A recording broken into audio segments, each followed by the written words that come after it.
Do you feel stuck? Do you feel like you're not making progress with your language learning? Have people told you you need to think in the target language and stop thinking in English or whatever your mother tongue is? This is what I want to talk about. There are so many issues here, and I think one of the main problems with language learning is not any physical ability. It's not intelligence. It's not your ability to roll your R's or what kind of program you're enrolled in or what books you use. It's psychology. It's really your attitude. And I don't know if it's a Western thing or an English-speaking country thing, but part of the problem is that I think it's people associate speaking another language with intelligence. They say, you hear comments like, whoa, he speaks 3 languages, or he's bilingual, or this or that. This is part of the problem. I've met lots of people who speak multiple languages, and they're not necessarily more intelligent than a monolingual person. Language is a skill. This is what I want to talk about. We need to change our perspective and our point of view about language.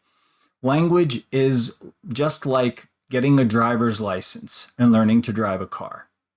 Most of you probably have a driver's license and can drive a car. Do you go around bragging about it? Do you think it's a wonderful thing? If you hear that someone else drives a car, are you like super impressed? Wow, when did you get your license? Wow, you drive it. No, it's something we take for granted, but it's still something we had to learn how to do, and we had to learn the skills of how to do it. You didn't go out with your driving teacher or your dad or your mom or your older sister or brother, and they didn't just say to you, okay, I want you to just start driving and make left and right turns and then parallel park perfectly and everything right off the bat. No, you learn things one skill at a time, and you learn how to put it together. And you first started reading about it in a book, learning the theory behind it. It's really similar to the skill of learning a language in some ways. If you think of it this way, then you won't feel this burden or you won't have this obstacle, and which so many people I think have, is because people think it's this sign of intelligence. Then when they make mistakes, they feel dumb. They feel like they don't want to make mistakes, and they don't want to be seen as making errors, and that it might have something to do with their intelligence. So then this just blocks them from ever studying a language to begin with.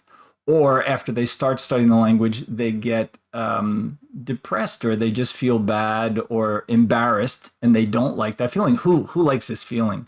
And you're still going to feel that. I'm not saying you're not going to feel that. I went through that a lot when I was learning Spanish and other languages too. It's part of it. And this is the advantage that children have over adults. It's not that they're sponges. It's just that kids don't care. Kids don't have the self-consciousness that adults have. That's their huge advantage. They're just relaxed about it. And so if they make a mistake, they just laugh a little bit and they go on. And they think it's the teacher's fault, if anything, or that it's funny.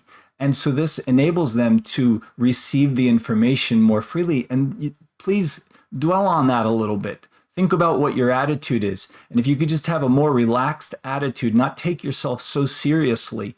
And you've heard, oh yeah, mistakes are good and all this, but a lot of people probably don't like to hear that, because when you've done other things in your life, you're told not to make a mistake, right? It's all about taking tests and performing properly. And if you associate this with a sign of your intelligence, then that's just going to slow you down, because just believe me, there are lots of bilingual and trilingual people out there. Think about it. In India, most people speak a few languages. In China, in Europe, a lot of people speak a few languages.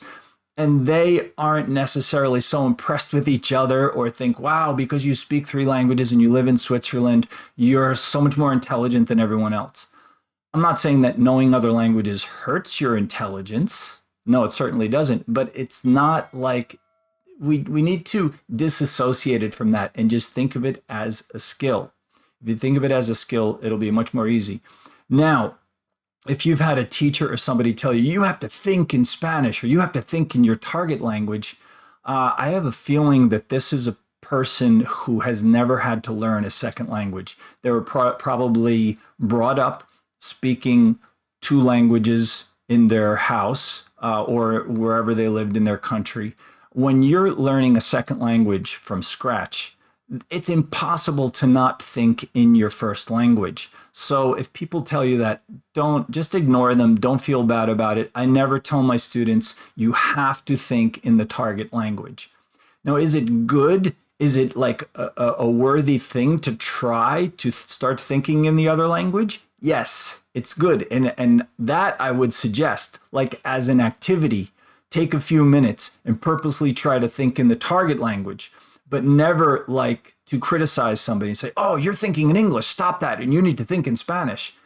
That's just unreasonable. Of course, if you don't have enough vocabulary and grammar and know the language enough, you're going to be thinking in your own language. Your own language is always going to be there. You're always like fighting against it and trying to push it back. But it's this feeling bad about it. That's the bad part. It's just a natural part of your brain works like that.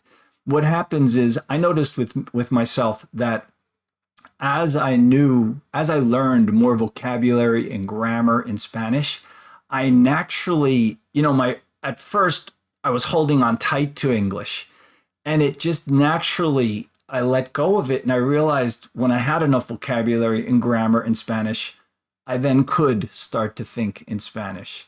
And the first experiences I had, and I encourage you to try to foster and get these types of experiences, when I would spend a night out with Spanish-speaking friends, and we would be speaking Spanish for 2, 3, 4 hours.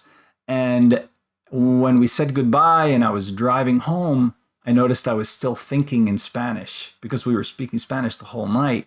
And so I'm still thinking in Spanish. And this is when I realized, oh, wow, I can think in Spanish. Yo sí puedo pensar en español. So, and that was a nice feeling, and you start to notice this progression. It naturally happens on its own. You just have to let your Spanish build up enough. Now, if you want to try to force it to happen on your own, great, do it. But don't let anybody make you feel bad about not thinking in Spanish. It's natural to think in your mother tongue. It's like your own little struggle. I'm talking about this feeling, this attitude that we have about a second language. If you think about it as a skill to learn, the same way you learn how to drive, I think it's a much healthier way to look at learning to speak a second language. This goes for all second or third languages. Just kind of relax, don't be so self-conscious, and just enjoy the experience of it. And when you make mistakes and you feel a little bit dumb, just try to get past it. Don't take yourself so seriously. Everyone does it. It's part of it. Don't let it stop you. Just keep moving forward. And remember, millions of people in this world speak Spanish and other languages too, and they speak them fluently, and you will too.